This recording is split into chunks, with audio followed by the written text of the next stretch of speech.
Henry H. Goddard, a man who seeks a seat in your government, but who is he really? He was born of humble beginnings, raised by a farming family of devout Quakers. His family was large, he being the youngest among 5 children, and he was born in 1866 and lived until 1957. Henry H. Goddard, a man who was greatly influenced by Francis Galton's ideas and theories pertaining to mental testing, the hereditary qualities of intelligence, and eugenics. Henry H. Goddard, a man who found insight from Granville Stanley Hall's beliefs in using the scientific approach when dealing with psychological studies. Henry H. Goddard, a man who explored the possibilities of theories proposed by biologist Charles Davenport pertaining to the belief in the hereditary nature of intelligence and eugenics. Henry H. Goddard, a man who accomplished many great achievements and contributed much to the fields of psychology, education, and biology. He earned his bachelor's and master's from Haverford College and earned a doctorate in psychology at Clark University under the tutelage of Granville Stanley Hall. He held the prestigious positions of professor at the State Normal School and professor at the University of Southern California, where he was also the first head football coach of the first regional football team. Henry H. Goddard, a man who has been belittled for his support of the eugenics movement, a belief in selective breeding of the human species based on intelligence, and some eugenicists even believed in forced sterilization and colonization of the feeble-minded individuals. In addition, the eugenics movement fed Nazi propaganda for the purifying of the German blood. Henry H. Goddard, a man who played a major role in driving force in the foundation and establishment of the first state law to mandate special educational services for those with disabilities. He also contributed greatly to both the development of compulsory education as well as gifted education, and paved the way for these to be imprinted into schools across the nation.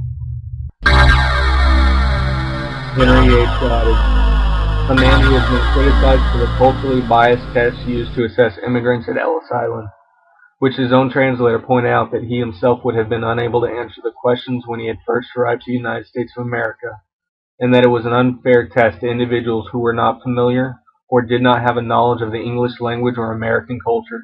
However, Goddard did not heed his translator's warnings. Henry H. Goddard, a man who authored 9 non-fictional books promoting and furthering his beloved field of psychology, including The Kallikak Family in 1912, Feeble-Mindedness in 1914, The Criminal Imbecile in 1915, School Training of Defective Children in 1915, Psychology of the Normal and Subnormal in 1919, Human Efficiency Levels of Intelligence in 1920, Juvenile Delinquency in 1921, Two Souls in One Body in 1927, and School Training of Gifted Children in 1927.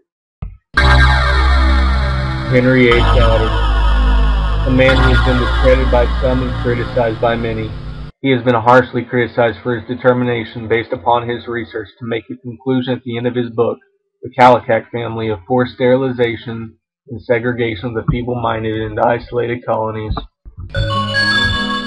Henry H. Goddard, a man who brought mental testing to America by adapting and overseeing the translation of the Binet-Simon intelligence test, and was the driving force behind the popularization of the test and derivatives of the test, which found their niche in many settings for testing, including educational settings, hospital settings, clinical settings, military settings, and court settings.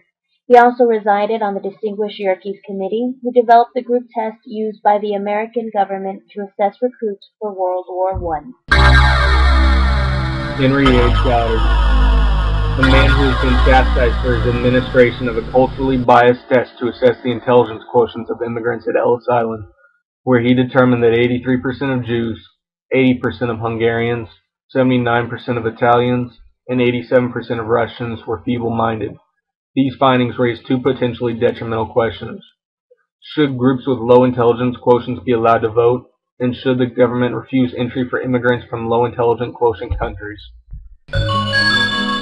Henry H. Goddard, a man who attained the distinguished positions of Director of Research at the New Jersey Home for the Education and Care of Feeble-Minded Children in Vinland, and researcher for Ohio Bureau of Survey Research, where he was the second highest paid state employee, only second to the governor. He conducted in-depth research and collected vast amounts of data to further and support the idea of intelligence being a hereditary trait that is passed down from both mother and father to future generations. Henry H. Goddard, a man who has been criticized by noted psychiatrist Abraham Myerson for his method of data collection in the Kallikak study. Myerson is paraphrased as saying, "The trained field workers of Goddard often did not test individuals in the study, only made the diagnosis of feeble-minded based on a first glance. If this were not enough, they were even able to make a diagnosis of feeble-mindedness in a nameless girl who lived over 100 years before, all of these based on the field workers' first glance diagnosis and their womanly intuition." Henry H. Goddard, a man who was incredibly influential to his time in the field of psychology, or a man who was an arch villain of humanity. Decide for yourself what kind of man is seeking a seat in office by reading more on his life, contributions, and criticisms in his biography. Paid for by the Ad Council of Immigrants Everywhere. Please vote responsibly.